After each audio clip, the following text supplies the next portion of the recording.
discussion yet. Anyway, so good afternoon, everyone. Before we start and before we move forward, could we have a recap of what we have learned last week? Can anyone start? Just a few items or few things that you remember from last week's discussion. Can anyone share anything?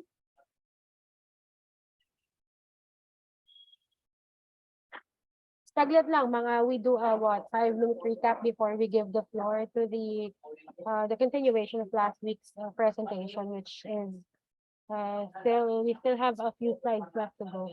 So, can I hear someone like anything, any major takeaway from last week's discussion? Let's call on. I would randomly call you guys. Let's call on John Red. John Red, are you around?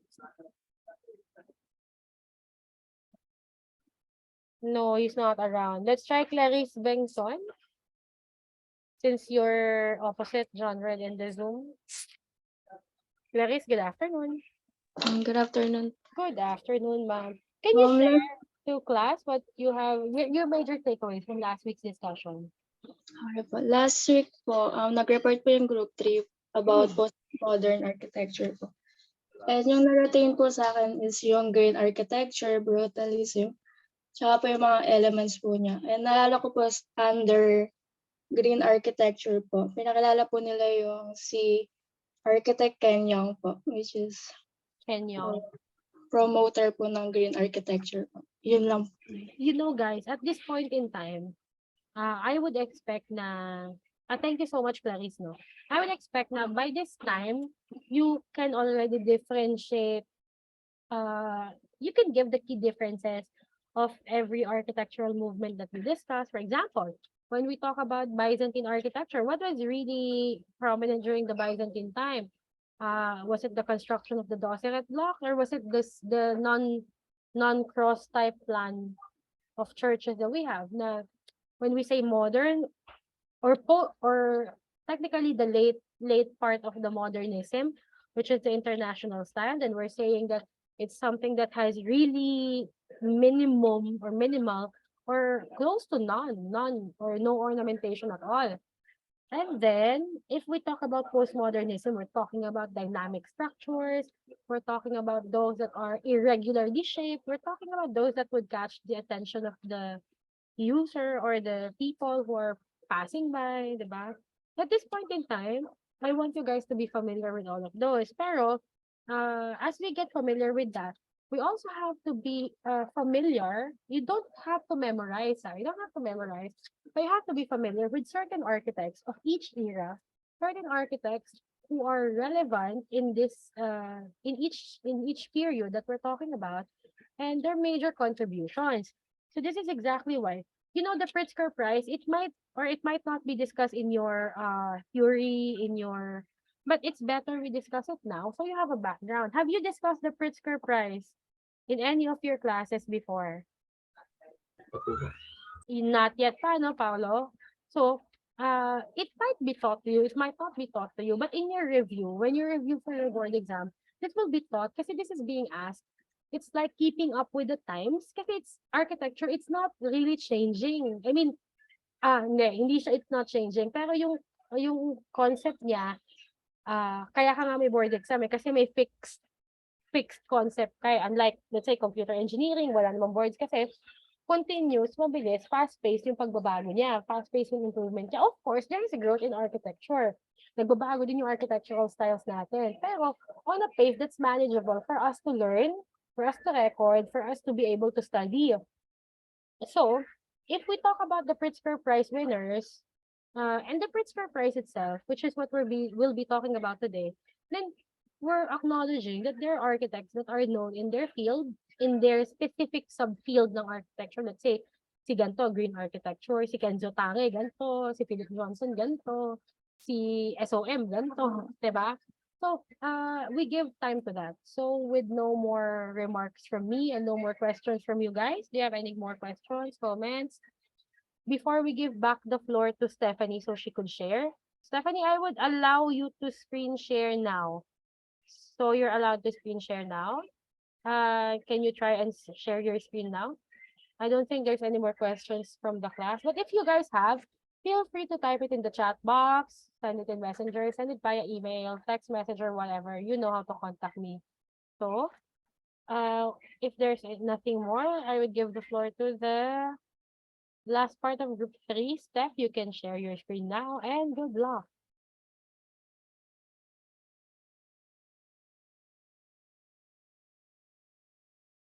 Guys, group 3 ah. Yan. Oh, it says Hannah now. Sorry, Hannah. All right, you have the floor.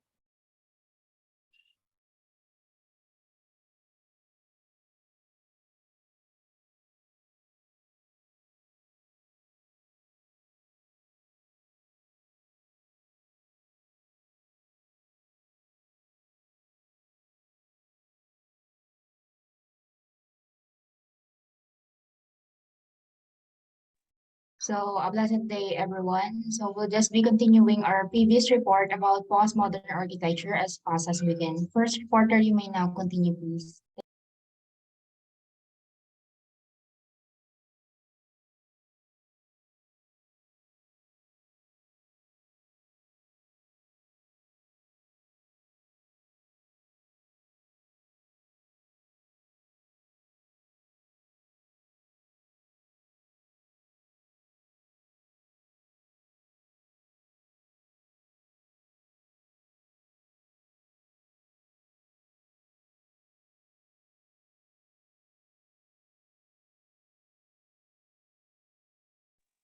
Opo, narinig po ba?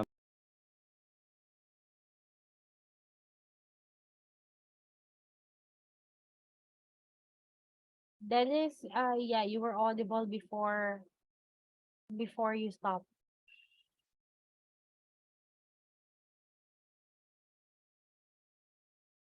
Guys, keep track of the time. There's also another group after you. Narinig po ba? Yes, you're audible. Thank you. Hello po.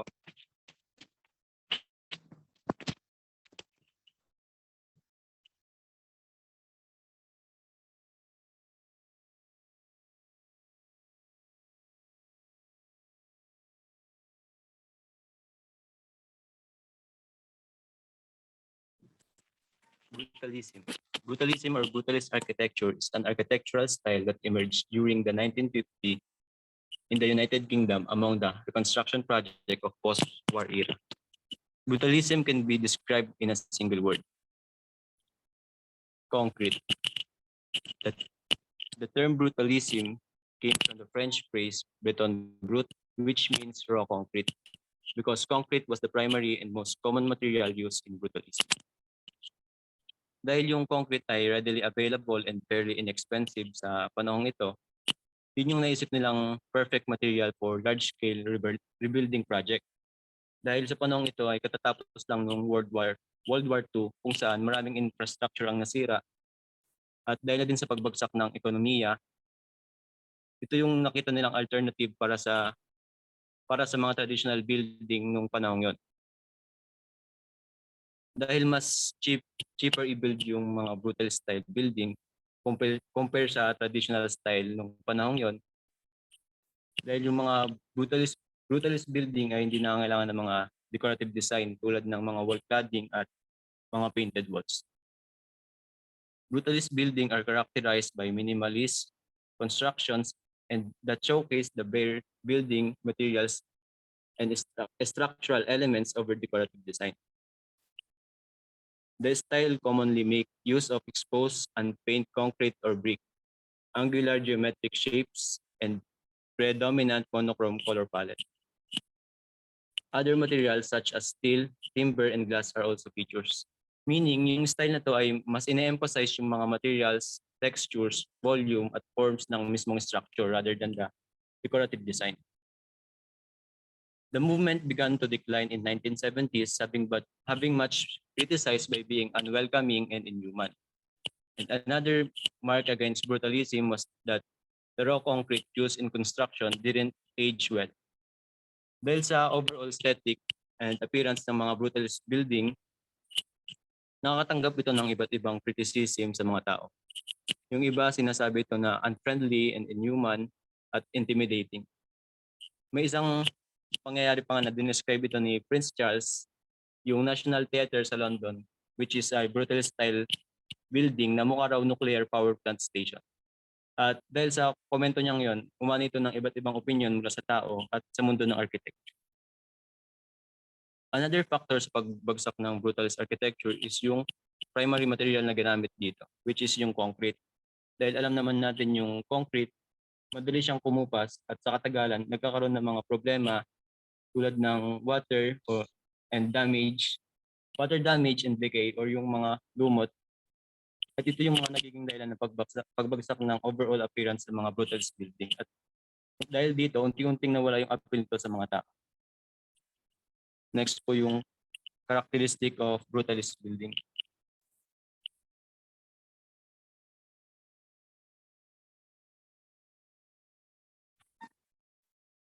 Characteristic of brutalist building: rough, unfinished surfaces, unusual shape, heavy-looking materials, straight lines, small windows, brick, glass, steel, and rough hewn. Punta naman po tayo sa mga notable brutalist structure. Ito po, first po, yung Palace Assembly designed by Le Corbusier, located in India. Dennis, can I cut you for a second? This is a very interesting topic that you opened up.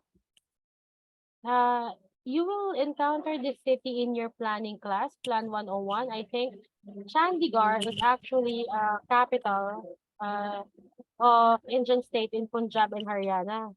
So if Next I slide didn't po. find hello? Am I being audible? Am I audible, guys? Am I audible?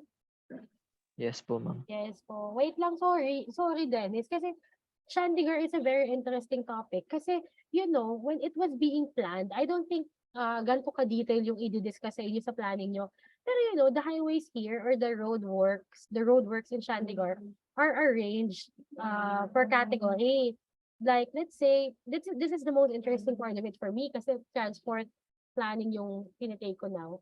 So, kasi kung mas daanin siya, mas malaki yung kanyang dito nagsimula yung concept na gano'n, eh, yung road, types. Tapos, very, very organized yung planning sa kanya. I would share you my essay, for my Plan 201 regarding this topic. I'll send it to you now. Before we forget, because this is an interesting topic for me that I have to share with you. So sorry, Dennis, you have the floor again. Sorry.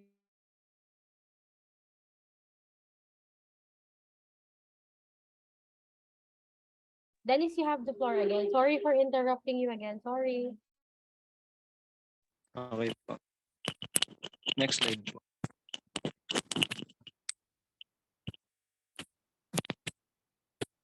Giselle Library, designed by William Leonard Pereira, located at University of San Diego in California.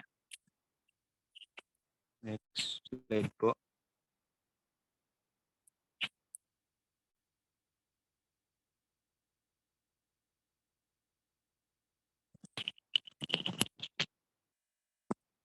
Roberts Library, located at St. George Street, Toronto, Canada.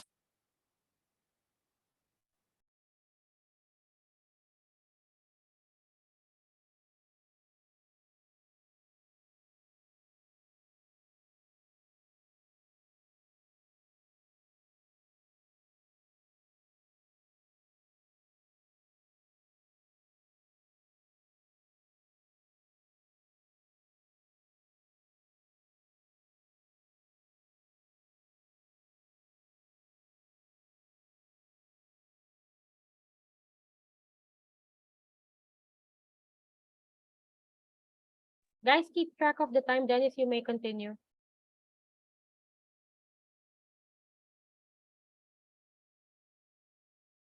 No long interruptions, no long dead air, please. Kasi we're trying to limit your slot to 5:40. We finish so we can give time to the next one. You have the floor now, please.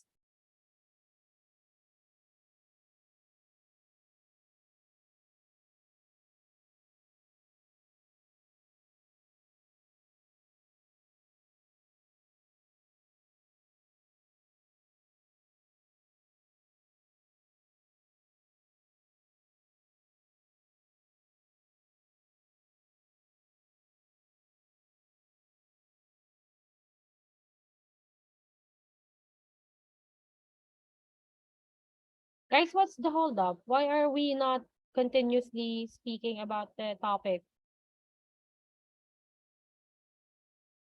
Hello? Leslie? Who else?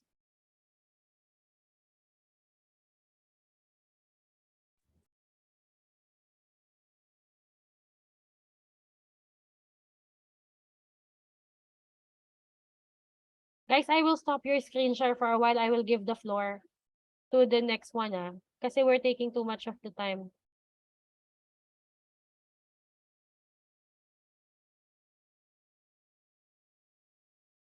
Okay? Sorry to cut that, but I really cannot have you have long pauses like that kasi we're trying to squeeze in two groups tonight. So who is the representative for the next one? Who will be talking about the Pritzker Prize? Sige, kayo na lang, muna mag-share kasi I think the third group is having difficulties in their end and we cannot waste time. We have to finish by 7. Sige. Group 3, you have permission now. Who will be sharing? Ako po, ma'am. You have permission now, Paolo. Go, you have the floor. We come back to the postmodernism later. Thank you.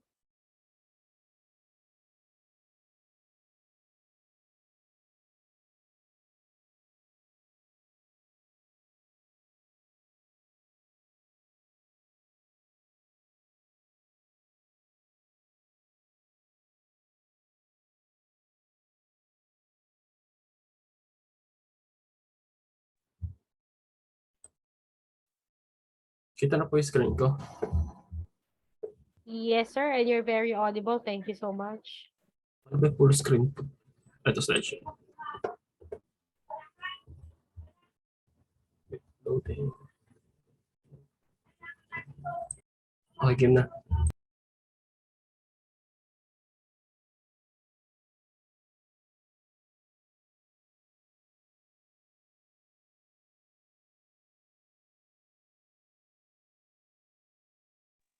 Pao, pabak dun sa pabak mo na dun pala sa una-una.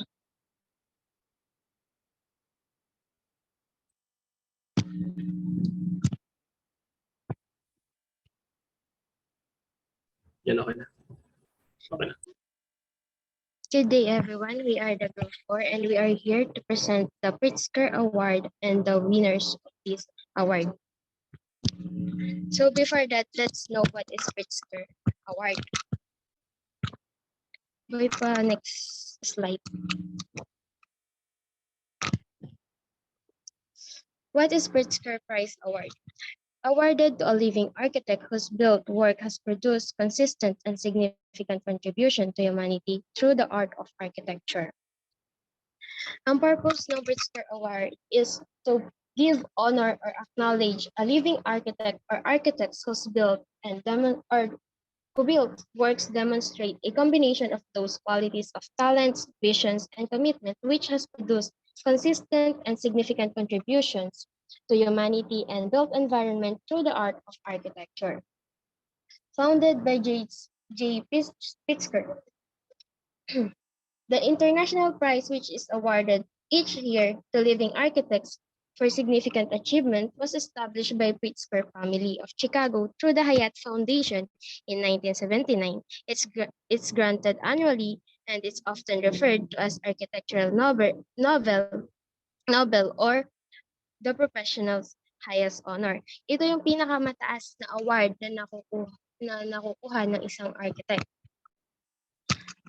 And ito ay yung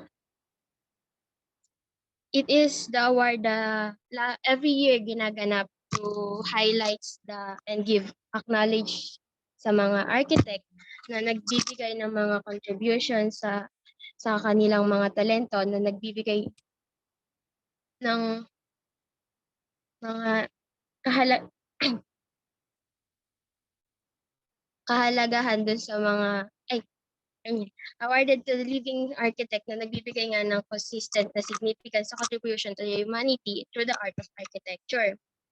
And ito ay ginanap, no, yung unang na to, award is binigay noong 1979 kay Philip Johnson, kung saan nagbigay siya ng nagbigay or nagpakita ng isang iconic work such as yung glass house in the New Canaan, Connecticut.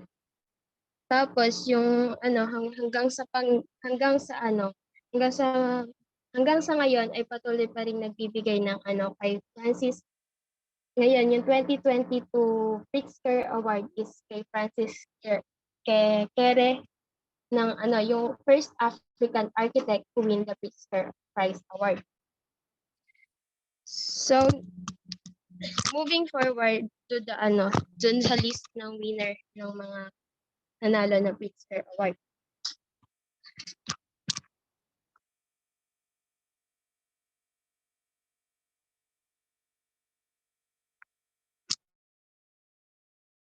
Wait lang, wait lang, wait lang.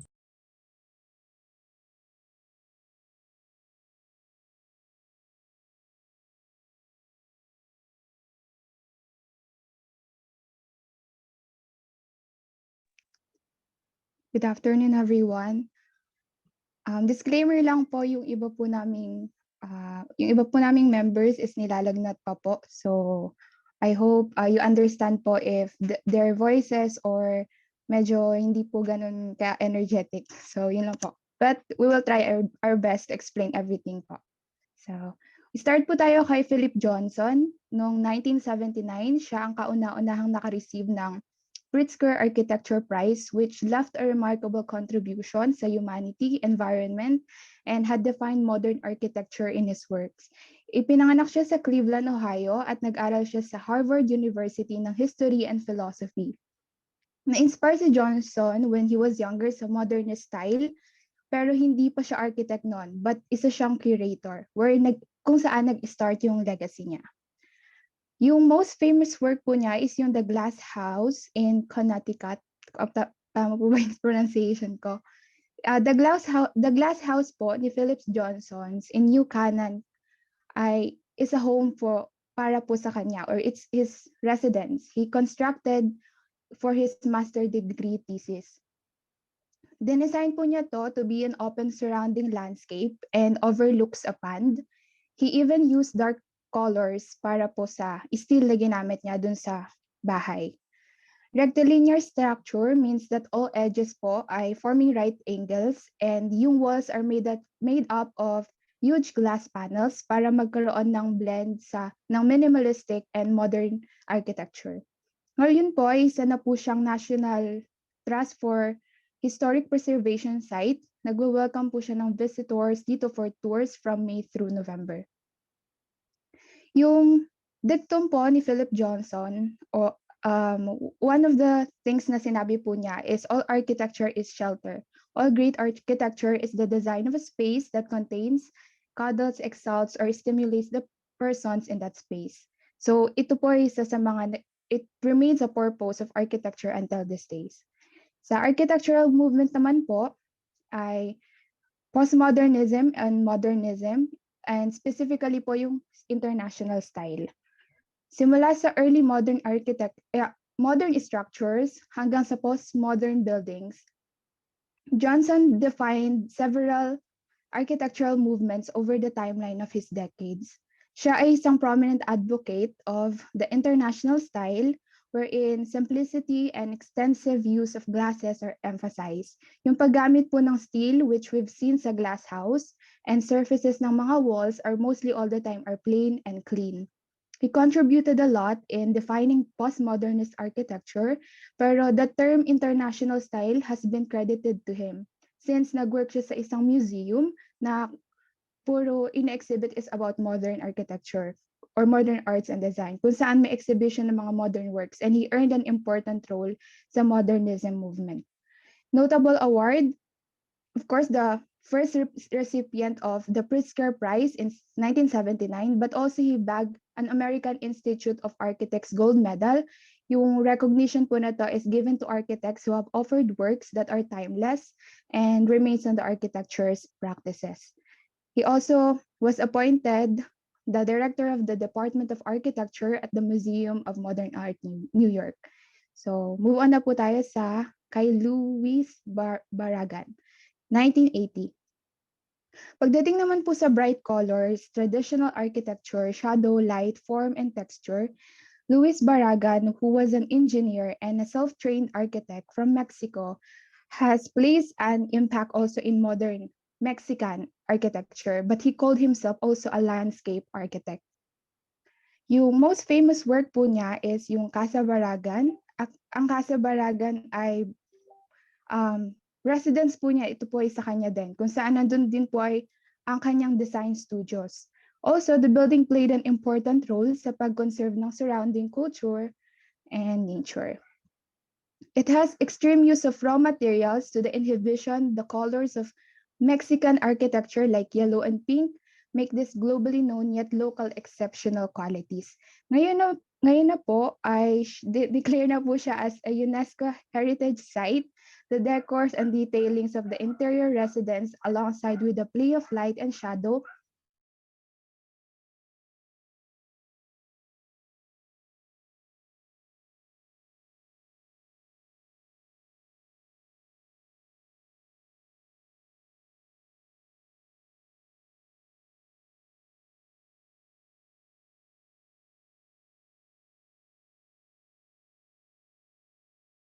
Leia, go on. Leia.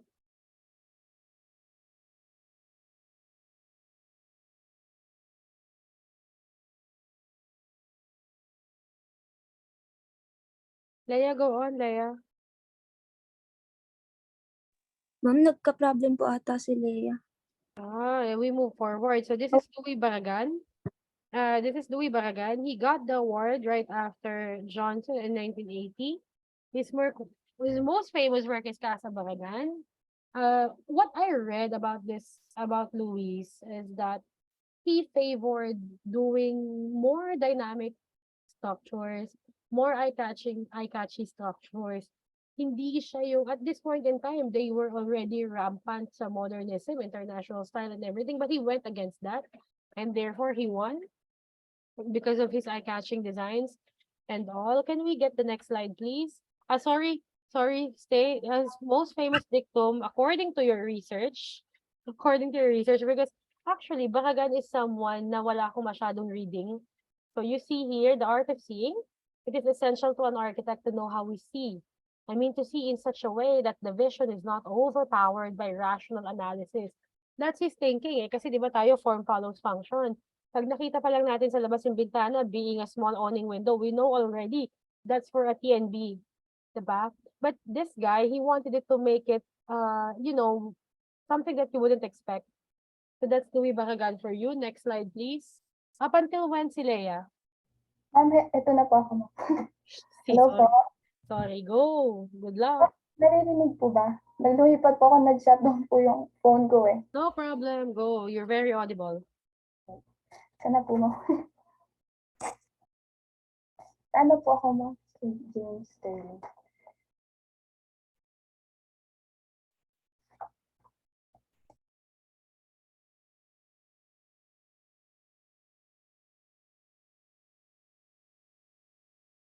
Hello po.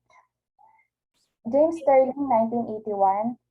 Born at Glasgow, Scotland, mostly his works can be seen repetitive and controversial because may mga housing po siya na ginawa na multi-unit, and also the design po is contrary to what is traditional.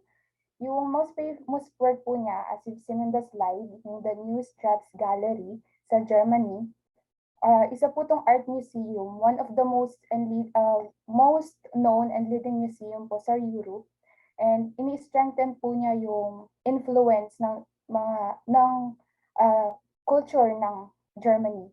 We can see po sa works po ni Sterling na curvilinear and unorthodox po. Very uncommon po yung mga gusto ni Sterling na kung saan po dito po sa the New Stats Gallery is nag-combine po siya ng traditional design elements like sandstone or limestone.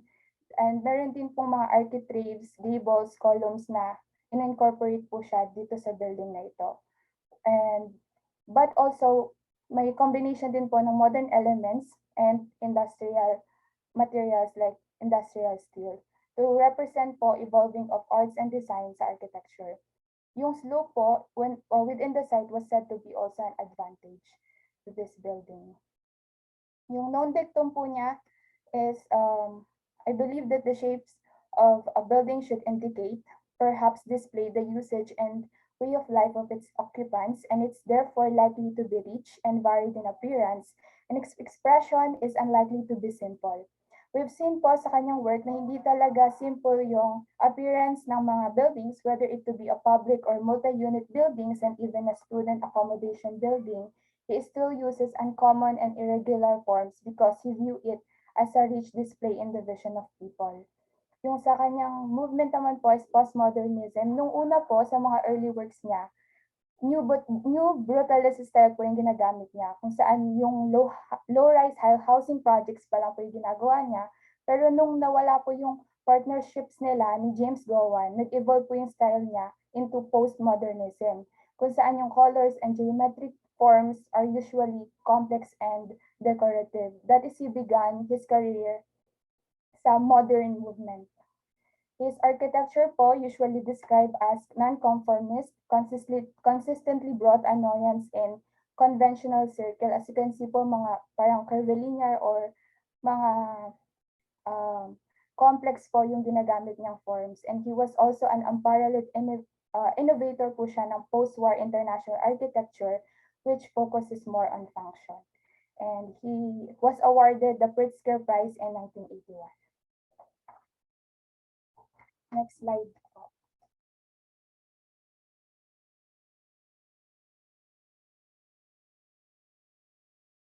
Kevin Roche was from Dublin, Ireland, known for the trademark and innovation when designing the Oakland Museum, a monumental building to exhibit history, art, and technology.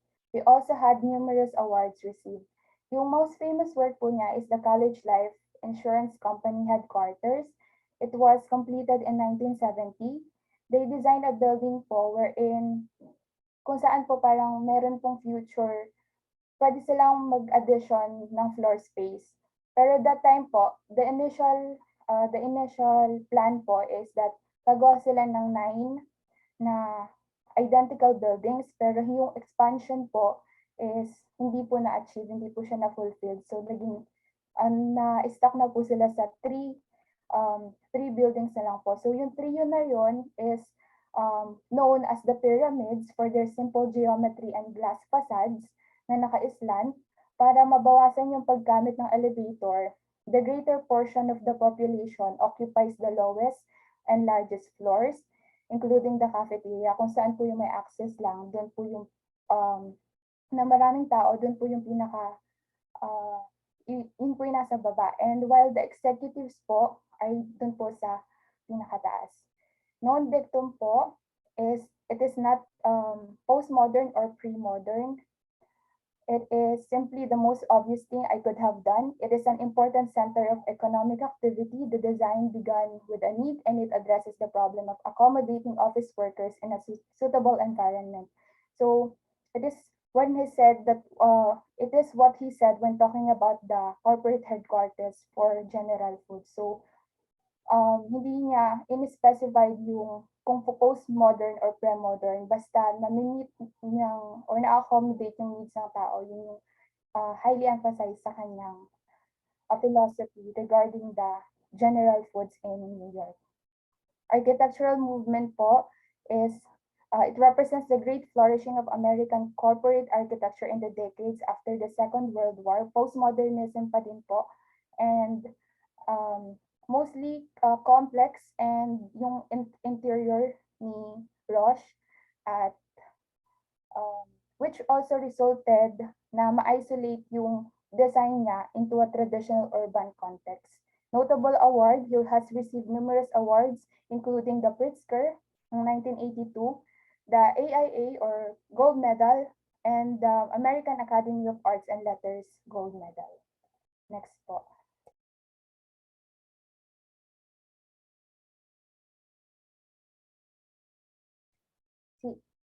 IMPay in United States.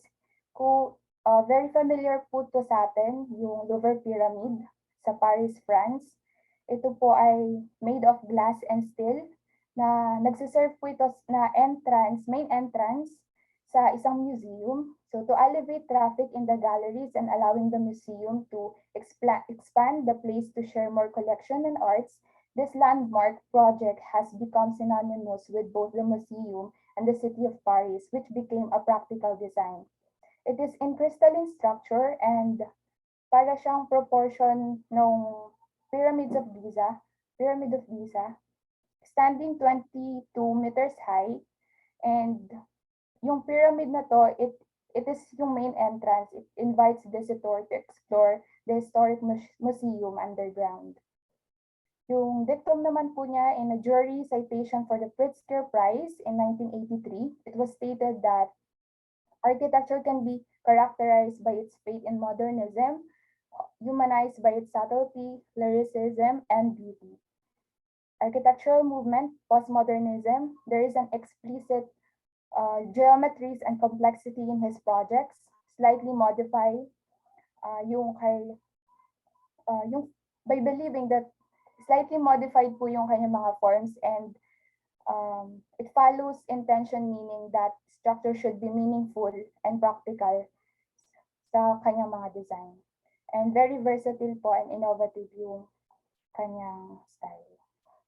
Notable award, he was awarded the 1983 Pritzker Architecture Prize, the profession's highest accolade, as well as many other honors, the AIA Gold Medal in 1979, the first Premium Imperial for Architecture in 1989, and the Lifetime Achievement Award from the Cooper Hewitt National Design Museum in 2003.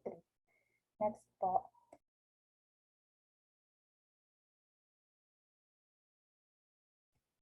Richard Meyer, known for incorporating almost white in his designs and the geometric forms, also has a recognizable use of open space and light. Yung famous work po niya is the Barcelona Museum of Contemporary Art in Spain. It was built from 1991 to 1995. Yung main entry po is framed by an overhanging screen of planar elements and rectilinear windows. And the lyrical wing resonates with the contemporary spirit of the museum's collection.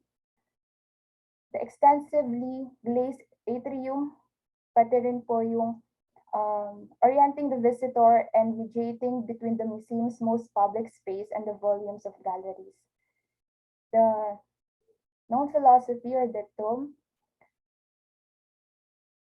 actually hindi po yun,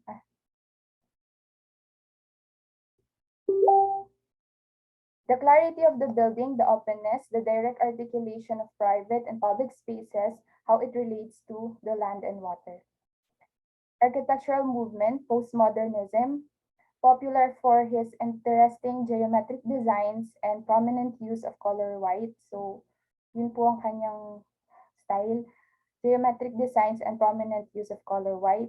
Sophistication and elegant design inspired by classic modernist principles and his use of pure geometry, open space, and the artistic play of light. And he is the youngest recipient of the highest professional accolade, the Pritzker Architecture Prize, at the age of 49. Next po.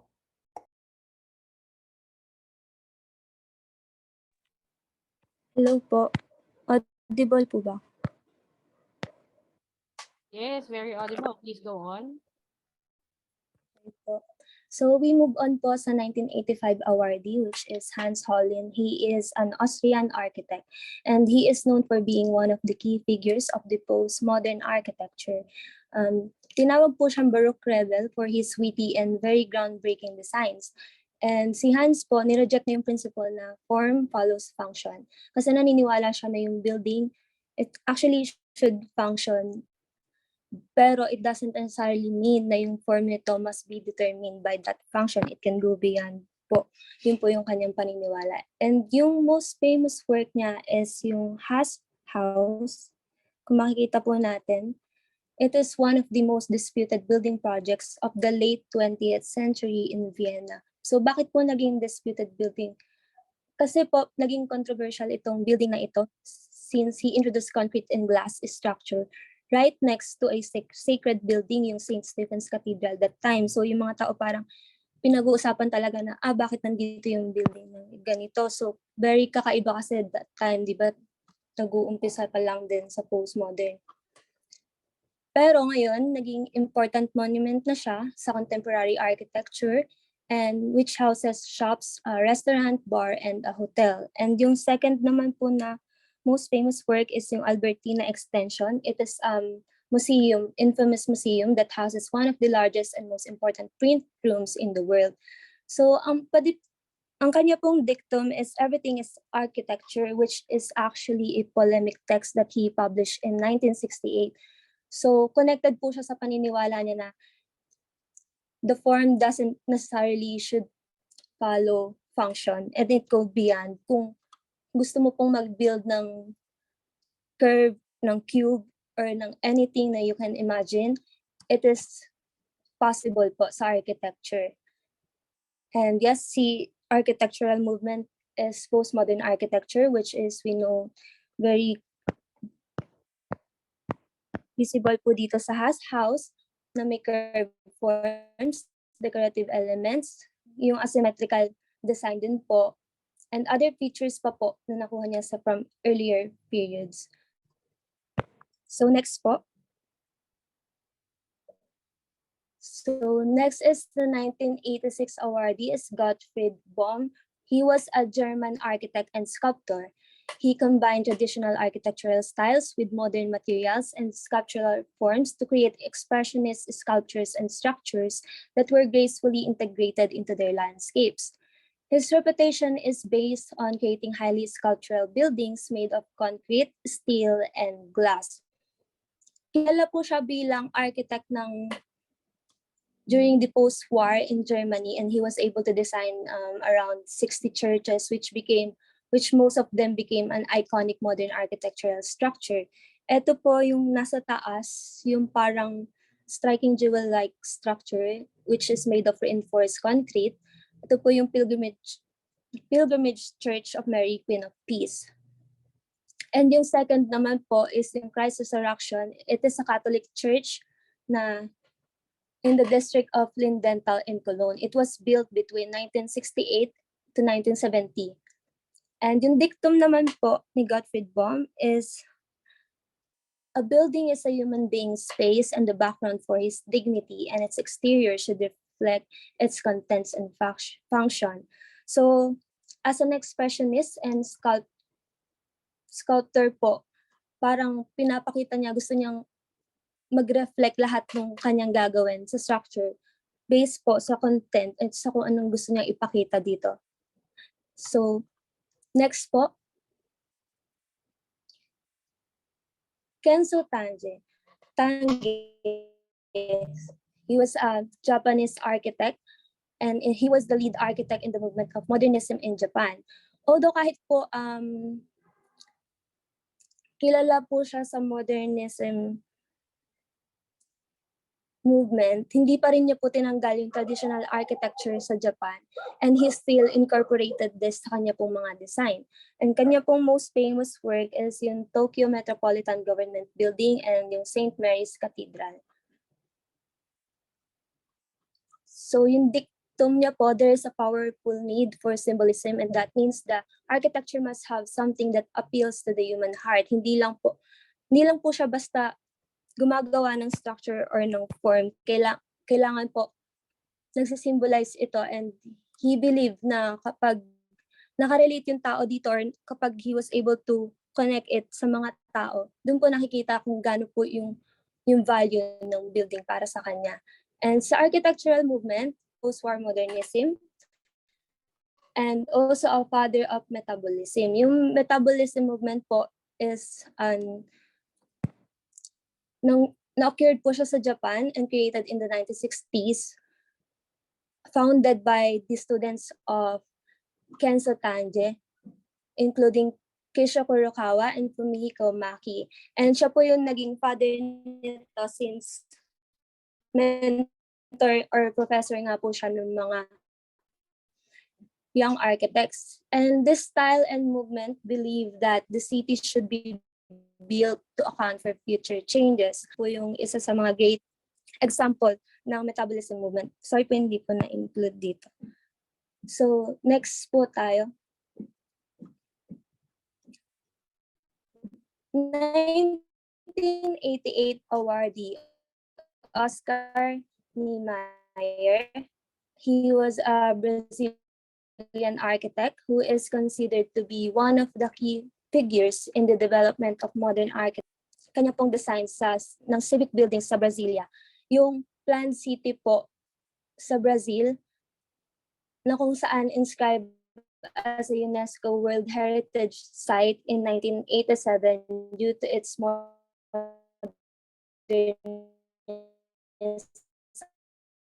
architecture and uniquely artistic urban planning. At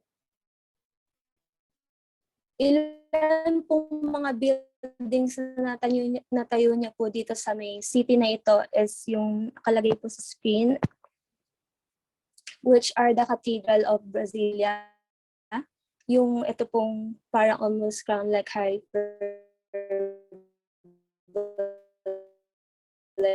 structure, and yung Centro Cultural Banco de Brazil, Museum Nacional. Julian, sorry, can I interrupt you for a while? Or dictum is my work. He said that my work is not about form follows function, but form follows feminine. He also rejected the principle of form follows function, and he believed that there's more than you can do in a Sige po, ma'am. Sorry, Julian, can I interrupt you for a while? You know, Oscar Niemeyer, you will meet him again in your planning class. Kasi he was the one who introduced the concept of new capitals. So ito na nga, yung Brasilia is an example of the new capitals which were built to do new capitals of countries. So these are his most famous structures in Brazil.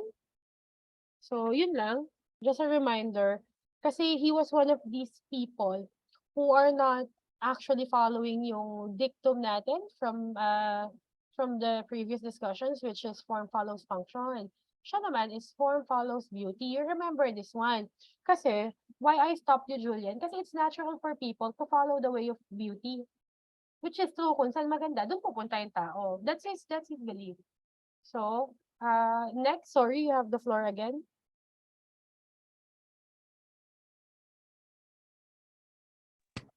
Hello po, okay na po. So, yun nga po, naniwala.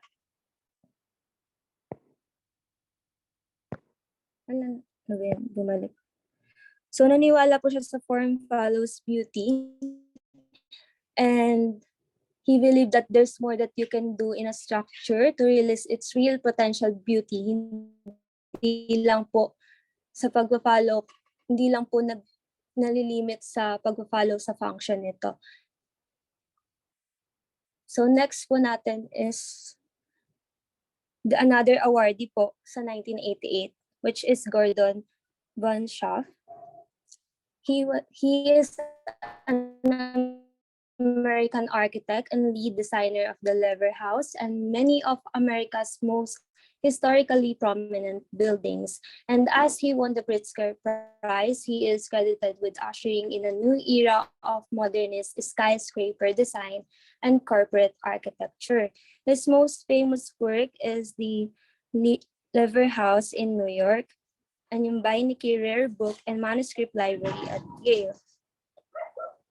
So yung Lever House in New York, it is actually designated nag-start or nag-inspired sa new wave of international style construction na kung saan nag-change po yung character ng Park Avenue and na-reshape din po ng Rare Book and Manuscript Library at Yale University. It is known for its translucent marble facade, and it is one of the largest libraries devoted entirely to rare books and manuscripts. modern buildings, not in talking about much of anything else. I wasn't able to find yung parang galadong article about parang sinasabi lang po dito na mas nakafocus po siya sa pag-build ng mga modern buildings. So katulad nga po sa kanyang architectural movement ng modernism. And brilliant and very complex na architect kasi meron po siya parang arrogance or parang hindi po siya nakikipaghalubilo sa mga taong hindi naniniwala po sa kanyang mga paniniwala or principle pagdating po sa paggawa or sa kanyang architect. Magaling po yung mga design niya. And next po, we move on.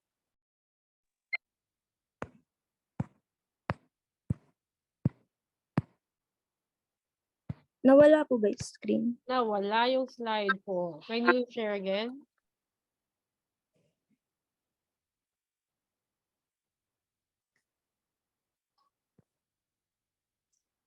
Wait lang po. Nawala po yung screen. Sorry po. Pero yung next po is si Frank Gehry, which is very familiar na po sa atin. So, magko-continue po ba ako, ma'am? Yes, I think pwede na naman natin i-continue. Pero try to share the screen then. So Frank Gehry is very familiar with us. I don't think they need to see the picture naman. Sige po. Sige lang. So since kilala na po natin si Frank Gehry, very one of the iconic master architects of all time. And alam naman natin yung kanyang building is in Guggenheim Museum, Bilbao, in Spain. Pati po yung dancing house and yung Walt Disney Concert Hall. So, alam ko familiar na tayo doon lahat. Pero although kakaiba yung mga buildings ni Frank Gehry, meron pa rin defining features na instantly ma-recognize mo na agad nagawa niya to. And his style is considered as deconstructivist, a movement in postmodern architecture where elements of the design appear to be fragmented. His architecture is typically characterized by flowing lines and surfaces that vary from titanium cladding to metal blobby textural modular parts. So yung Guggenheim, ayan po. So makikita natin sa screen yung Guggenheim Museum.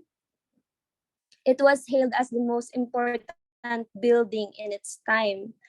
And pati po ngayon, very renowned po siya. And the dancing house, it is one of the few Prague houses that dynamically enters the space of the street. The building is metaphorically called the dancing house, or also called Ginger and Fred.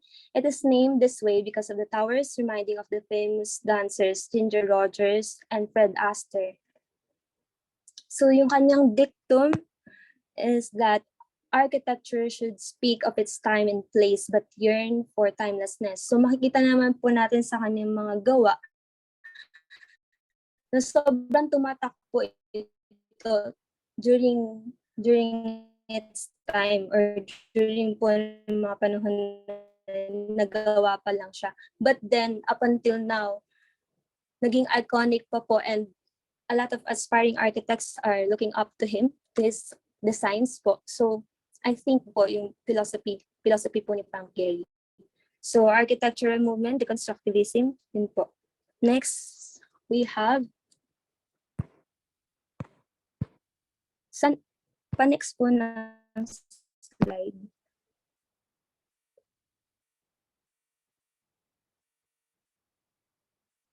Ayan po.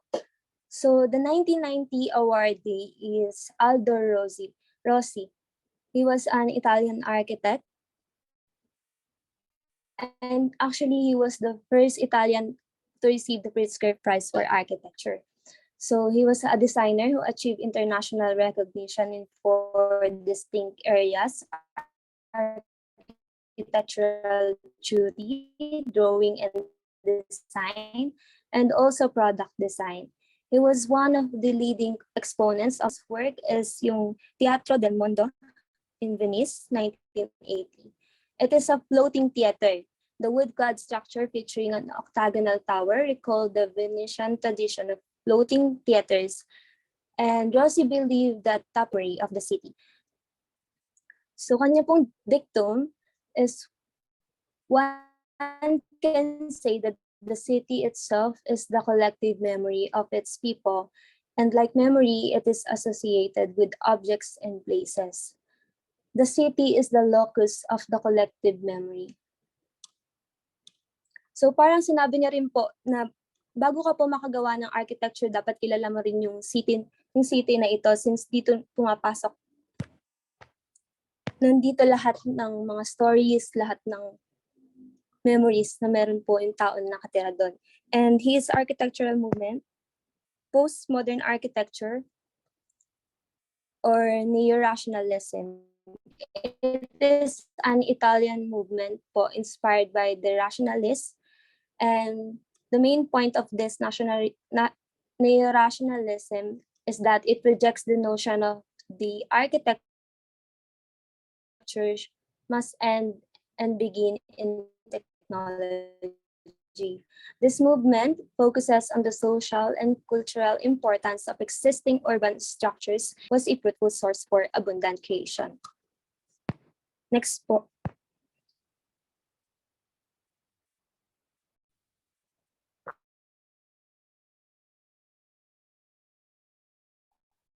Yan, part ko na po yan. Allow me to share my screen po. Okay, alis po yung share screen.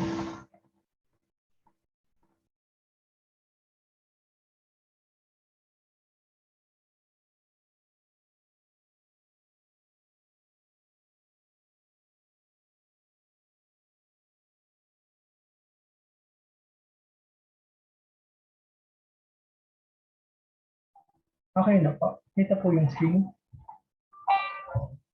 Yes, Arvin. Are you presenting Venturi? Yes po, ma'am. All right, sige, go on with Venturi. Robert Venturi, he is an American architect. His famous works are Guild House, Takalo Hill, Pennsylvania, and Vanna Venturi House, Philadelphia.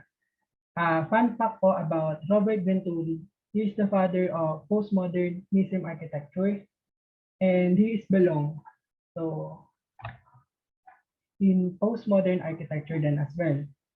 He is a Pritzker Prize awardee taong 1991.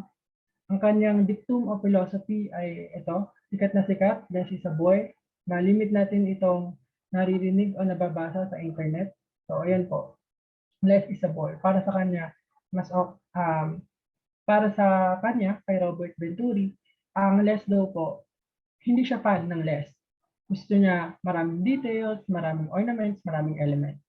Kasi sabi niya nga, less is a boy. Moving forward, we have Alvaro Ziza Vieira, 1992.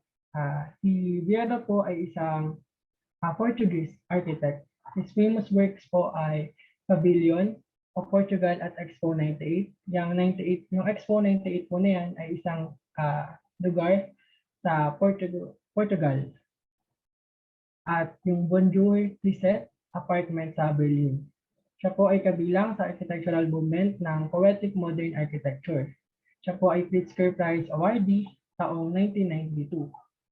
Dictum philosophy po niya ay architects don't invent anything, they transform reality. So dito naman sa philosophy ni Vera, gusto ko yung sinabi niya na architects don't invent anything, they transform reality. Kasi when we say invent, hindi naman tayo, yung mga architects pala, is hindi naman scientists to invent something. We are transforming reality. We are transforming reality. Na kung saan binibigyang buhay o binibigyang realidad natin ng mga iginuguhit natin. As an architecture student po. And moving forward, we have Fumihiko Maki. Si Fumihiko Maki po, pangalan pa lang, talagang madidistinguish na natin kung anong nationality o ang kanyang race. Si Fumihiko po ay isang Japanese architect. His famous work po ay St. George Hall at Washington University at Hillside Terrace in Tokyo, Japan. Ang kanyang architectural movement po ay nabibilang siya sa modern architecture. Pero yung modern architecture po na ito ay hinahaluan niya ng Japanese culture. He is a Pritzker Prize awardee taong 1993. Kung babasahin po natin yung kanyang dictum of philosophy, it is the responsibility of the architect to leave behind buildings that are assets to culture. Nabanggit ko nga po kanina na yung modern architecture o ang kanyang ginagawa sa buhay ay nagde-design po siya nang hindi niya po kinakalimutan ang Japanese history or culture. Kaya mababasa po natin dito sa dictum o kanyang dictum at philosophy, hindi po nawala dito yung assets to culture, na kung saan malaki po talaga yung pagpapahalaga ni Fumihiko Maki sa kanyang history. Sa katunayan niya po, he is a modernist which fusing the Japanese architectural traditions into his design.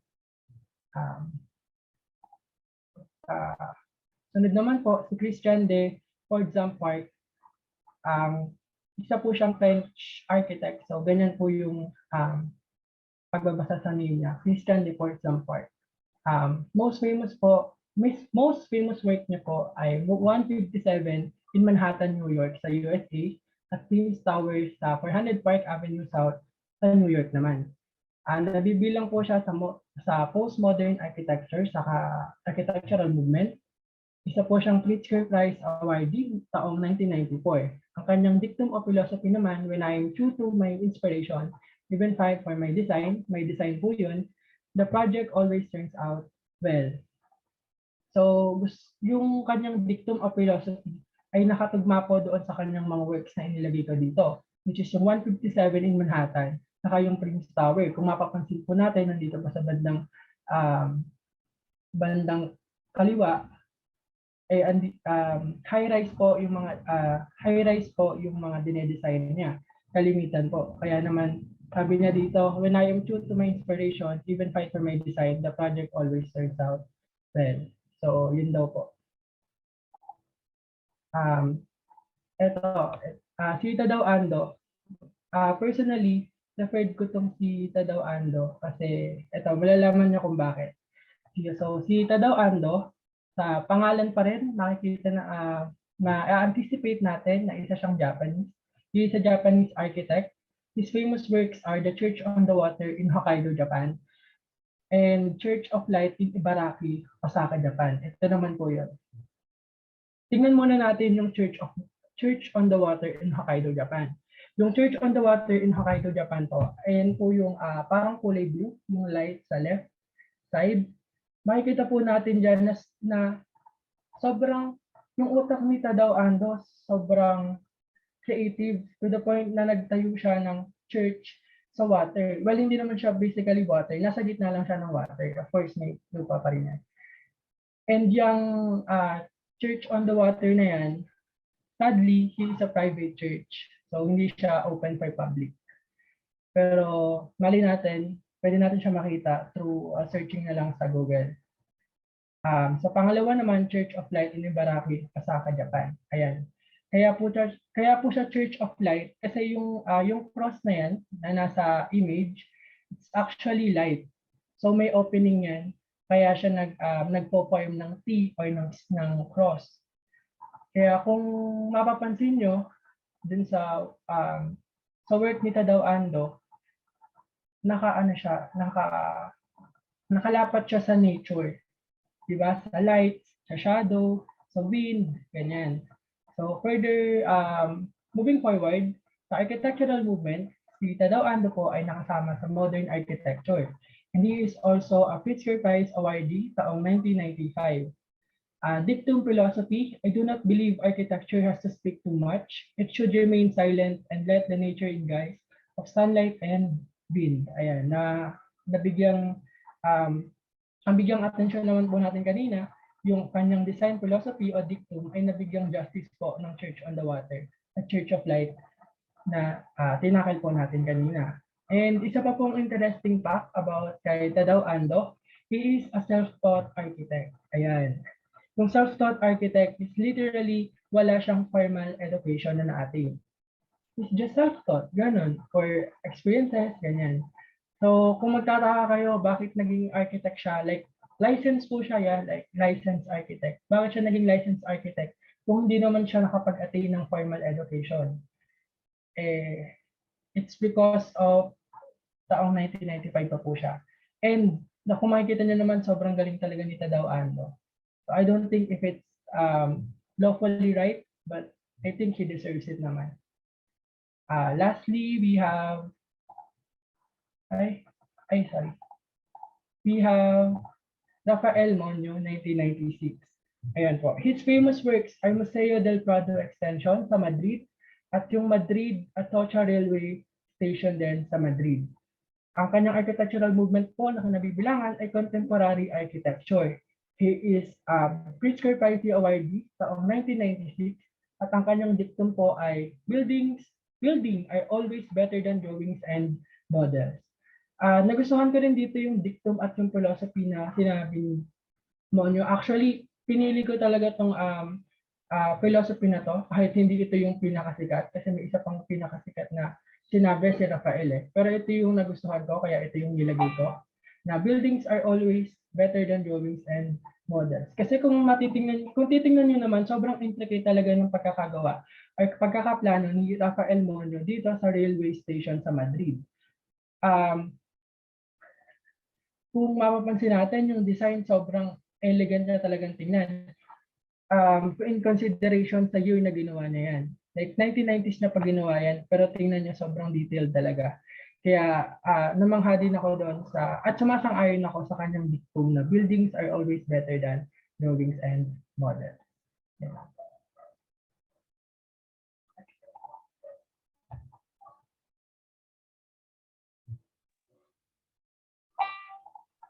Next slide po.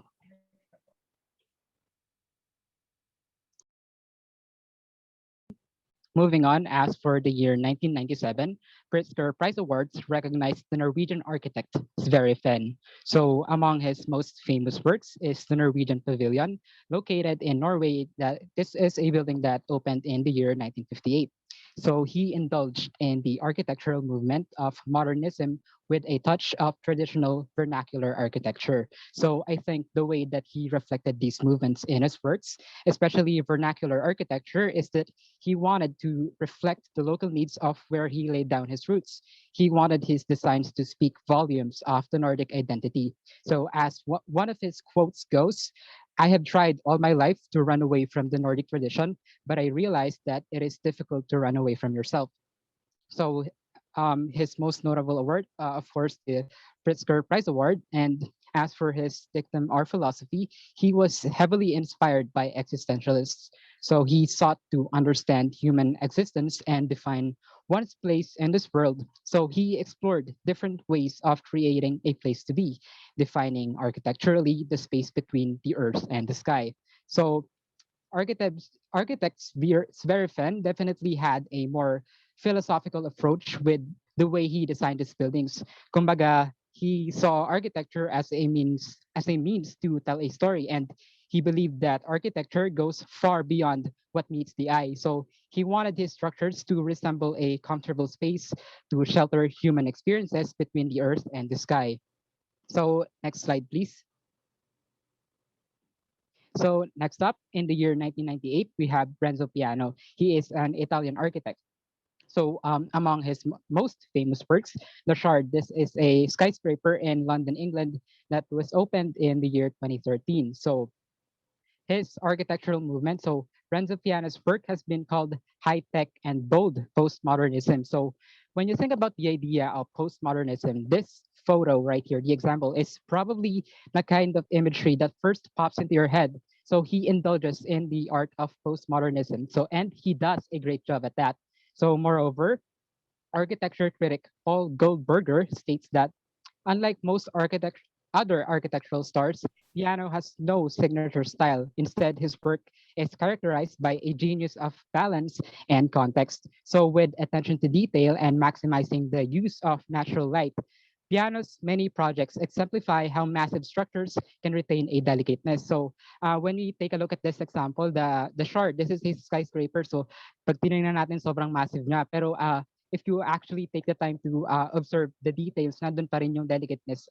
So pinrove niya na hindi totoo na as a building or as a structure grows larger and larger, nawawala na yung delicateness. So dinisprove na yon. So moving on, yun din notable award, Pritzker Prize Award. So for his dictum or philosophy, Renzo Piano describes his philosophy as an endless search for beauty. So an architect is trained for those things, to observe the world, to listen to the world, and to understand. So he sees architecture as being on the frontier between art and science, guided by the steady hand of a chameleon builder. So in one of his quotes, actually, he states, in architecture, you should live for 150 years because you have to learn in the first 75 years.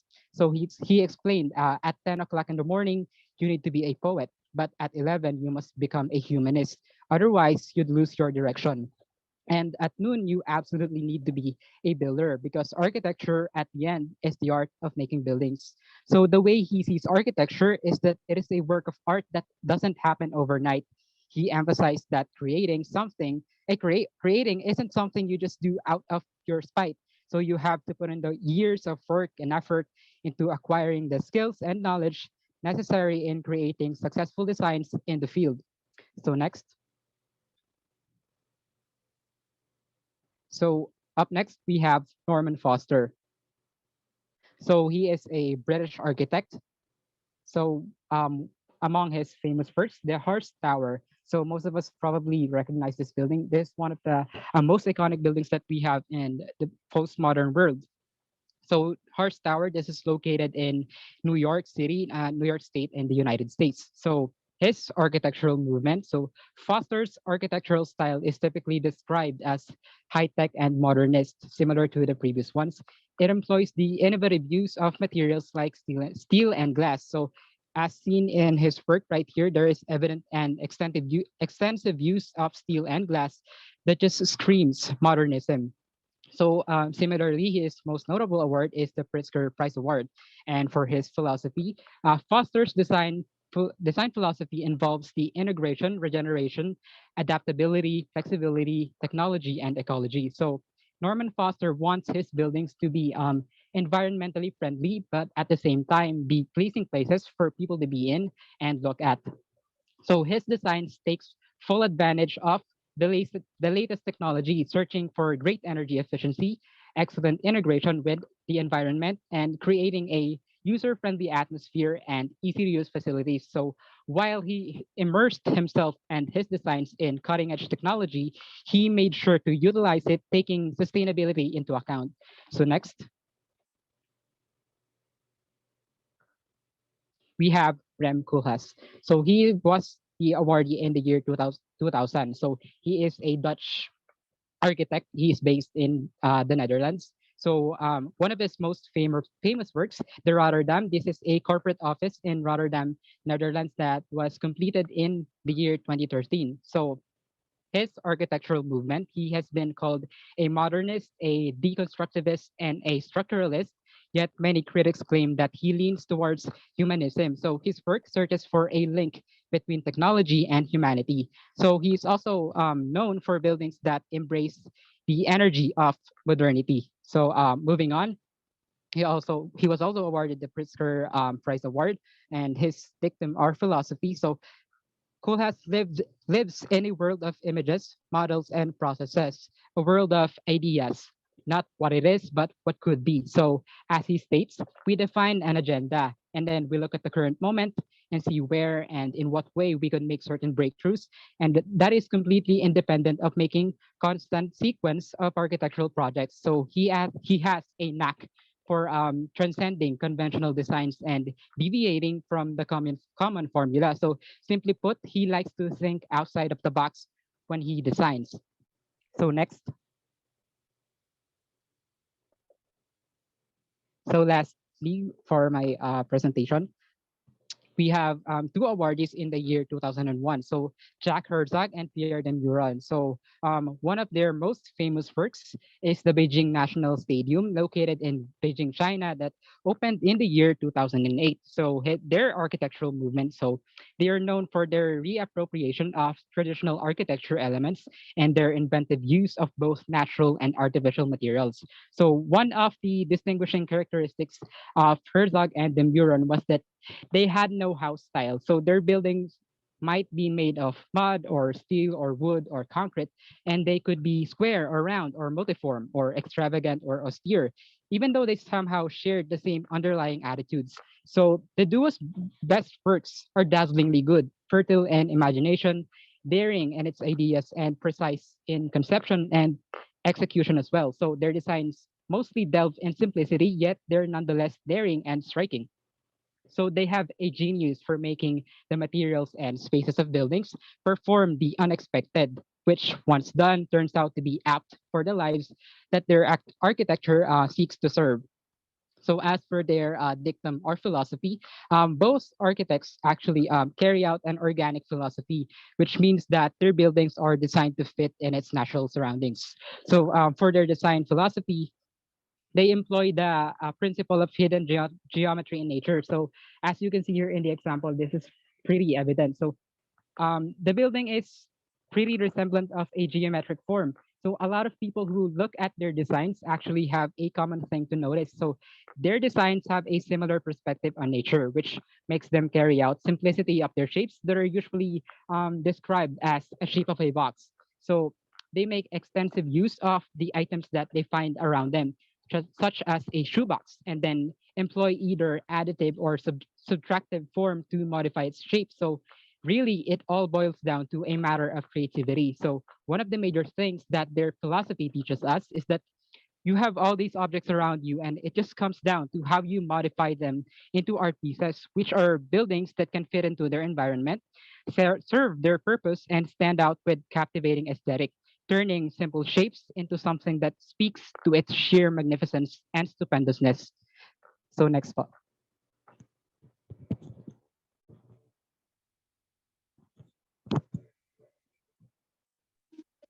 Next.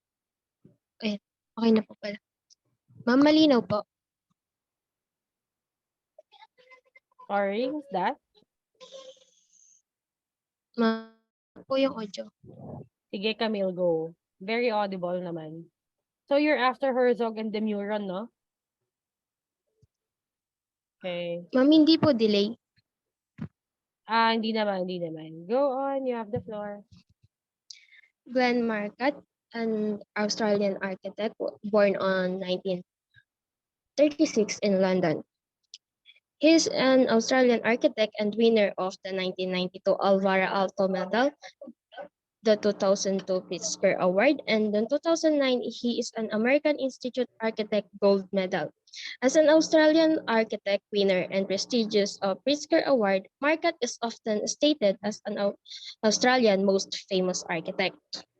Yung, f- yung, yung most famous work ni Glenn Marcotte is the 1962 Simpson Lee House, War Runga, and the 2016 Australian Islamic Center.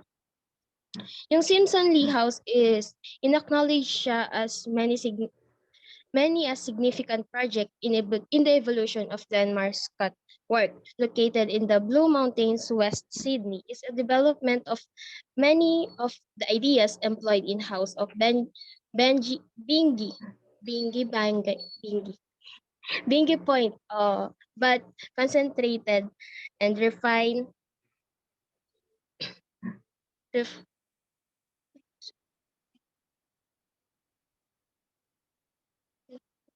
and refined to us architect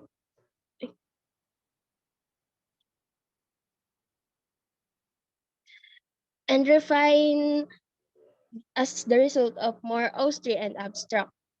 And yung ano po, yung Australian Islamic Center is dinesign po ni ni Markat as contemporary mosque to challenge the tradition form of Islamic architectures and create a space for both Muslim and non-Muslim. It's distinguished by the rather dramatic lantern-like skylight and the project from its roof of panel into lights the building.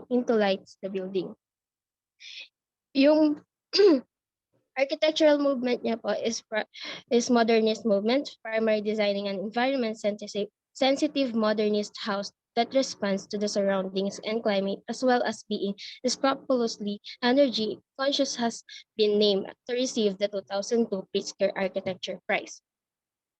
Yung famous dictum niya po is to touch the earth lightly. Nakitang-kita naman po natin sa mga gawa niya na ini-incorporate niya po talaga yung sa may sa may dictum niya yung mga gawa niya. And meron po siyang isang na inintroduce po sa kanya ng father niya, yung pinaka-favorite quotation po ni Glenn Marcus na hindi niya po sure kung sa father niya po or kay Henry Theroux po ba yun? Henry Davis Theroux, if I'm not mistaken. Sabi po niya since most of us spend our life doing ordinary tasks, the most important thing is to carry out them extraordinary well. And yung mga award niya po, yung mga notable award niya po is yung Pritzker Award, yung Alto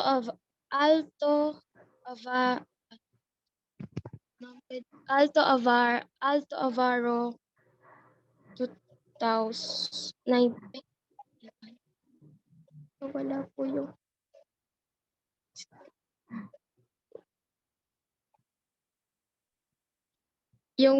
1902 Alvar Aalto Medal, tapos po yung 2009 American Institute Architects of Gold Medal.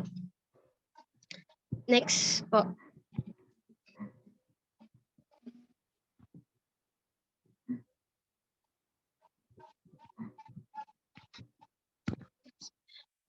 Jorn Utzon po.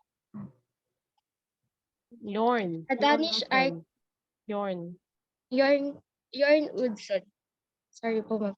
A Danish architect most notable for designing the Sydney Opera House in Australia. His other noteworthy works include Varvage Church near in Compehenge and National Assembly Building in Kuwait.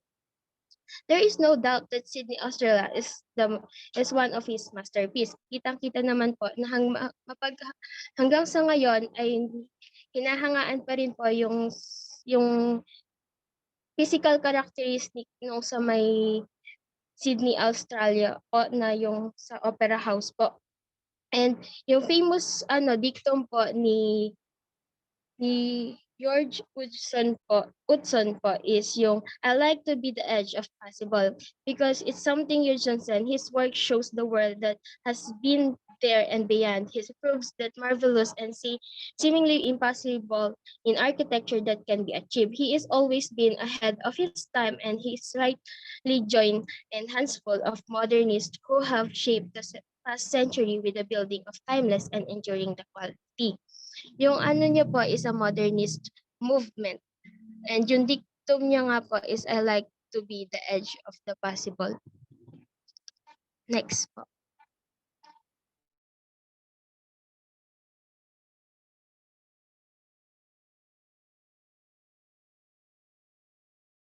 Architecture Award in 2004. In addition, she also known as UK Most Prestigious Architecture Award and Sterling Prize in 2010 and 2011. Yung most famous architectural work niya po is yung 2012 Haidar Ali Cultural Center kung saan ito yung tinatawag ng isang art doon po sa may mismong pinansagan po yun ng yung sa skirt po blowing skirt po kung hindi ako nagkakamali. Pinansagan po yun ng isang jury po doon sa may Pritzker Award po. And yung famous dictum niya po is women are always told you're not going to make it It's too difficult. You can't do that. Don't enter this competition. You'll never win it. They need confidence in themselves and people around them to help them to get it on. Na pinatunayan naman po ni Sarah Hadid, sa katunayan po, siya po yung kauna-unahan na babae na nanalo ng Pritzker Award noong 2004. Next po. Ay, yung architectural movement po pala niya is radical deconstructivism. Constructivism. Diba? Saha was the one that I was telling you about the last time on deconstructivism. So, go on, Camille. You have the floor. Radical deconstructivism design or yung pagka-futuristic po ng mga design ni Sarah Hadid na may curving facades, sharp angles, and using materials such as concrete and steel. She took the strongest materials in the world and manipulated them to the objects that appear the soft, sturdy. At the same time, her buildings are eye-catching and have a unique shape, style, and quality to them that makes the structure iconic. Next po.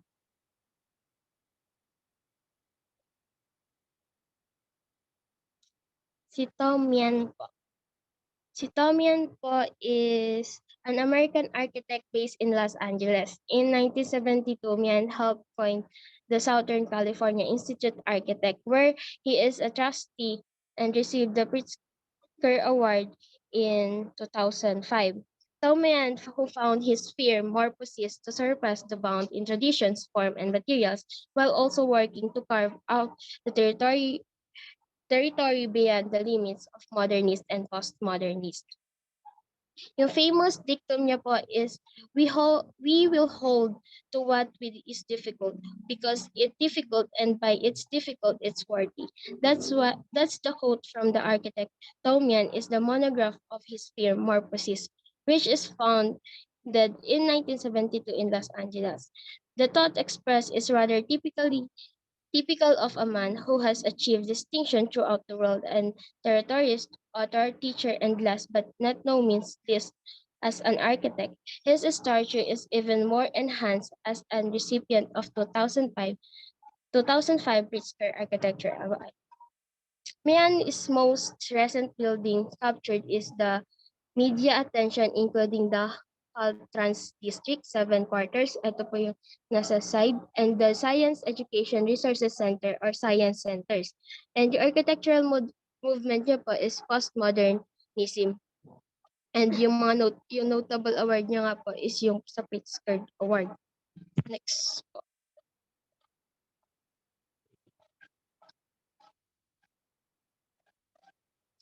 Paula Mendez da Rocha, 2006. A Brazilian architect who has been producing buildings since 1956. He was honored with Mayors van der Rohe in 2000, Prize 2002, and Pritzker Prize 2006, and the Venice Biennale Golden Lion for the Lifetime Achievement.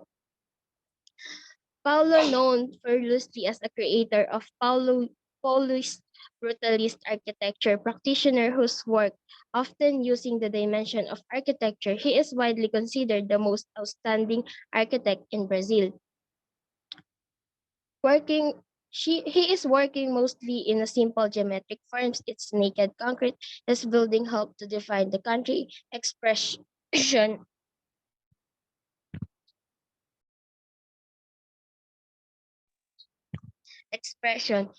of the modernist movement, often referred as Brazilian brutalist. In his own word, his definition of architecture is the transform of nature, a total fusion of science, art, and technology in sublime statement of human dignity and intelligence through the settlement and build of our results. Paula Mendes da Rocha, or Sao Paulo, Brazil, is inspired the principle of language of modernism, the architectural movement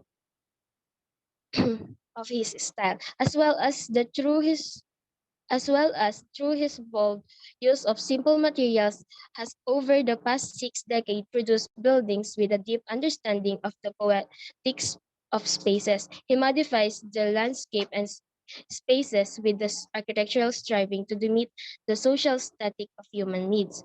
All space must be attached to a value to a public dimensions. There is no private spaces that only private spaces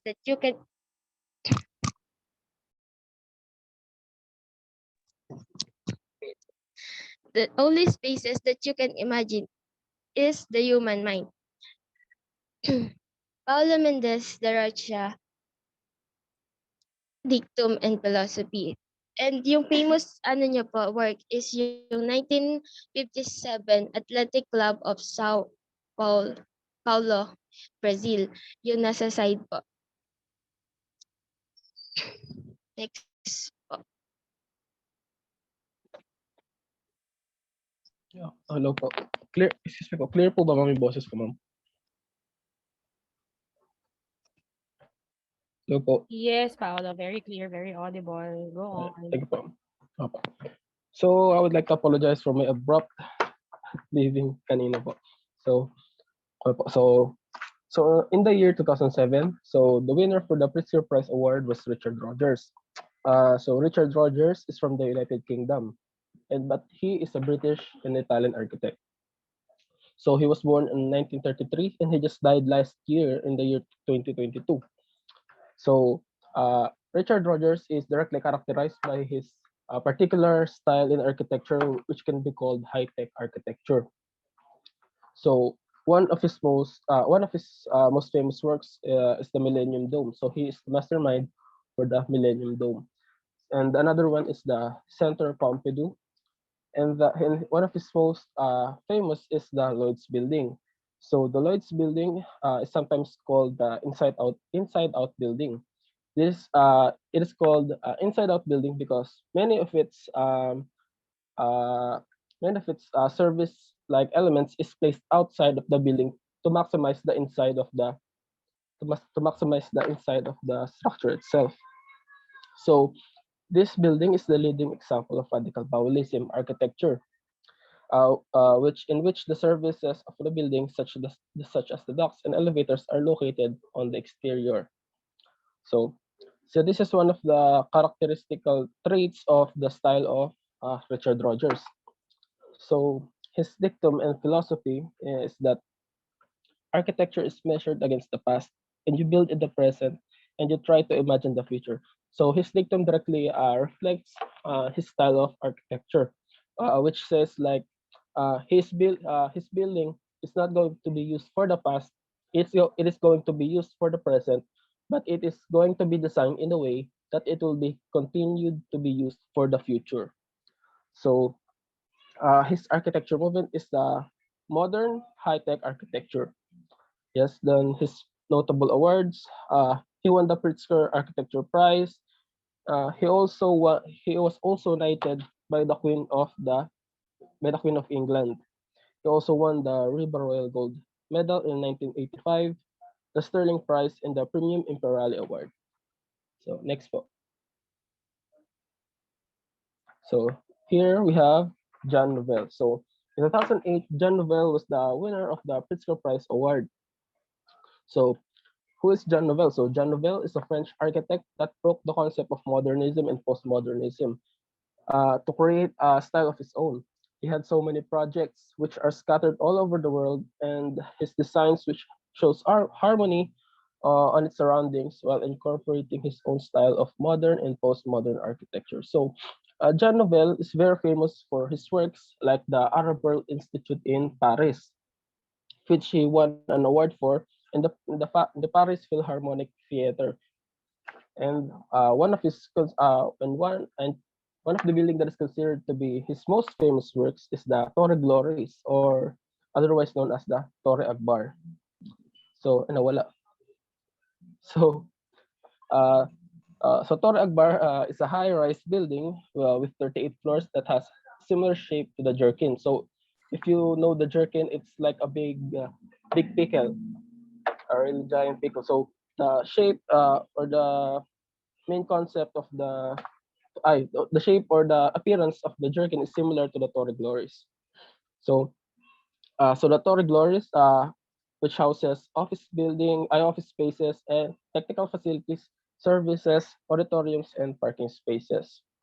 So, so the Torre Agbar is a symbol of Barcelona's modern architecture and urban edge. So it is home to the headquarters of the Aguas de Barcelona. So this is like the water company of Barcelona. So this building features modern architecture at its finest. So that directly reflects how Jean Nouvel thinks and designs. So Jean Nouvel designs in context of the site itself, and he makes sure that the way he designs creates harmony around it. So his dictum and philosophy: it is not possible to design always the same. How to be different in each place, that is the most important work and duty of the architect to find out. So that directly reflects how he designs his buildings. So his architectural movement is that he is a modernist, but he came up with a design that is still there are still modernist and postmodernism, but it is a bit unique to him. So his notable awards that he won the Premio Imperial in 2001. He won the Pritzker Prize in 2008. He won that for more than 200 of his projects. Most notable was his Torre Glories, the Arab World Institute in the Guthrie Theater in Minnesota, USA. Okay, next po. Okay, so here, this is one of my favorite architects, Peter Zumthor. So Peter Zumthor won the Pritzker Prize Award in the year 2009. So Peter Zumthor is from Switzerland, so it makes him Swiss. So he is a Swiss architect whose architecture style is described as uncompromising and minimalist. So he is a minimalist. Though he manages a relatively small firm, he still won awards for his works. His architecture style features a lot of what you might find in modern architecture, but is just make it a little bit more minimalistic. But the thing is, he doesn't compromise any other elements while doing it the minimalist way. So his most famous works directly reflects how he designs. So one of his most famous works is the Swiss Pavilion, which is in Germany, and the Columba Art Museum, also located in Germany, and one of the most tama ba? And the most famous is the Kunsthaus Bregenz, so which is a museum constructed in Austria by Peter Zumthor. So the Kunsthaus Bregenz contains contemporary art, and the architecture is minimalist and makes use of glass, steel, and concrete, which is used for the interior and exterior of the building. It uses spatial composition that makes it feel really big from the inside. It also uses a type of glass that makes the light pass through seem like a haze. So this dictum and philosophy, uh, I think architectural space is my thing. It's not about facade, elevation, making image, making money. My passion is creating space.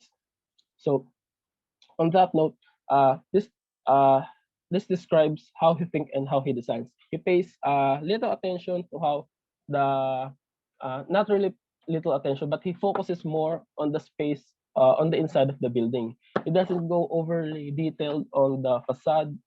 He focuses his attention most on the inside of the building. So another of his dictum is that I start with the building material for my design. I believe that architecture is about that. It's not about paper or forms, it's about space and materials. So he's from the architecture movement, minimalist, and his notable awards is the Premium Imperiale 2008, Pritzker Prize Award in 2009, and the Riba Royal Gold Medal in 2013. So next po. So uh, this is Kazuyo Sejima and Ryuen Nishizawa from Japan. So these two is a bit particular. So I opted that they would be joined together in one slide. So Kazuyo Sejima, uh, Kazuyo Sejima is the woman. So Kazuyo Sejima is a Japanese architect and director of her own firm. She has her own firm named Kazuyo Sejima and Associates. And in 1995, she and Nishizawa both founded the firm Sana. So together they made that. Uh, and also, Sejima was the second woman to receive the Pritzker Prize, which was awarded jointly with Nishizawa. So Ryue Nishizawa, which is the man. So Ryue Nishizawa is an also Japanese architect, which is from Tokyo. He is director. He also has his own firm, Office of Ryue Nishizawa. Then, when he co-founded Sana together with Kazuya Sejima in 2010, uh, since Kazuya Sejima was the second woman to win the Pritzker Prize Award, Nishizawa was then the youngest to ever win the Pritzker Prize Award with Sejima. So their works span across the globe in the countries Germany, Spain, France, England, the Netherlands, the United States, and Japan. Okay. So Kazuya Sejima and Ryuei Nishizawa, most famous works, one is the Louvre lens. So the works that I will be mentioning will be the works that they have done together. So the works that they have done together with Sana. Okay. So the Louvre lens. So this is one of their most famous projects. So the Louvre lens. This is one of the most famous works of Sana. So the Louvre lens is an art museum in France. To make the building blend with the surroundings, architect Sejima and Nishizawa designed a series of 5 connected structures, with a center being a structure with glass walls, and others have a polished aluminum facade. And then another of their most famous work will be probably be the new Museum of Contemporary Art, which is located in Manhattan in the USA. So this is an art museum where the partnership of Sejima and Nishizawa, worked on. The structure has minimalist style of architecture written all over it, with its sort of shifting geometric cubes that comprises its shape and form. So here they have both their dictums. So I will be mentioning them both. So Kazuya Sejima's dictum is that I have a dream that architecture can bring. I have a dream that architecture can bring something to contemporary society. Architecture is how people meet in space. That is how Kazuya Sejima thinks. That is why also she is also in the part of the minimalist movement. So Ryo Nishizawa's dictum is that with core principles of simplicity, there's nothing bad to fear once you have crossed the threshold. All is well. So his idea of life is daring enough to seize calculated risks and create somewhat box-like buildings which are efficient enough to ensure the balance of surroundings with nature. He believes that the artificial world belongs to nature, so instead of imitating nature to fit in nature, he did the opposite and designs geometric shapes minimalist enough to fit into nature. So instead of mimicking nature, uh, he made the shapes of the building simple enough as to blend in with the nature. So he did the opposite. So they are both from the modernism minimalist movement. So their notable awards were the Pritzker Prize Award uh, for the year 2010. Next po.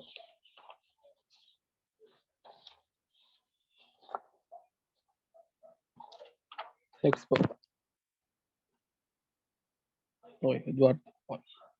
So in 2011, Eduardo Soto de Moura from Portugal won the Pritzker Prize Award uh, in the year 2011.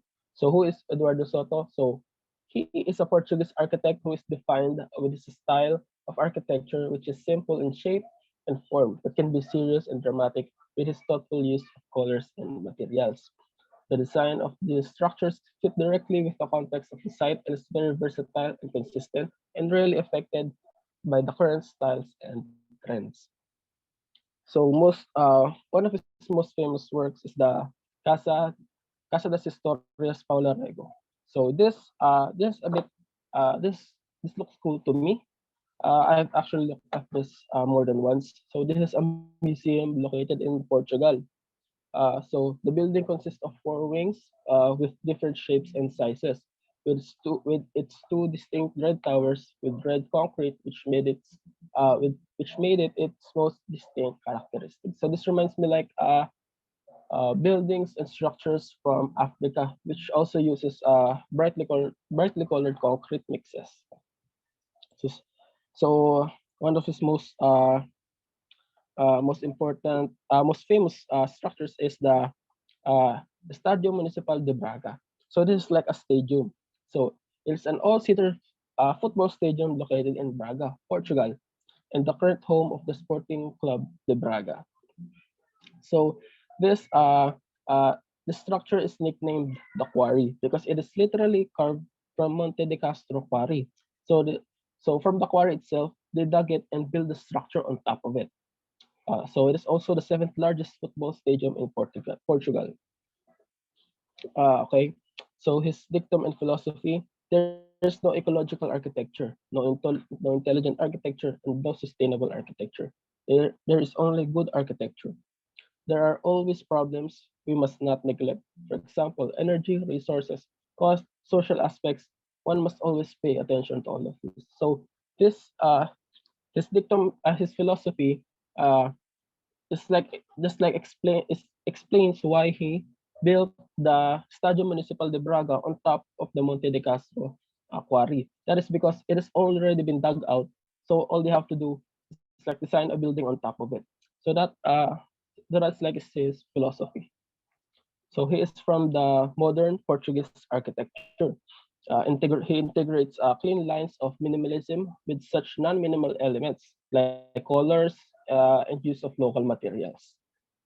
So he won the Pritzker Awards in the Pritzker Award in 2011 and Wolf Prize in Arts. Okay. Then Wang Shu. So Wang Shu is I believe the first Chinese winner of the Pritzker Award. So Wang Shu is from China. So Wang Shu is a Chinese architect. He is also the dean. So he is the dean of a school, particularly the Chinese Academy of Art. So he is also the first Chinese Pritzker Prize award, which was subjected to some controversy where they did not award it also to his wife. Since him and his wife are partners, they only awarded the prize to him and not his wife. So with his architecture style, so his architecture style is a bit particular since he is still a modernist, but he mixes that with traditional uh, Chinese elements of architecture. So uh, so one of his examples is the Shanghai House, Nanjing in 2003. So one of his most famous award is the Ningbo Museum. So the Ningbo Museum is designed by Wang Shu, which was the very first Chinese winner of the Pritzker Award. In this museum, he used many recycled materials, which is his main philosophy. So his dictum and philosophy is that architecture is not just an object that you place in the environment. So his architecture movement is modern architecture in mixed with traditional Chinese architecture. And his notable award was that he won the Global Award for Sustainable Architecture and the Pritzker Prize Award in 2012. Ayun po. Next. So, Paolo, are you done? I think the next is Raniel, but she's not around. Yes po. All right. So, Toyo Ito from 2013 to 2022, si Kore or Kere.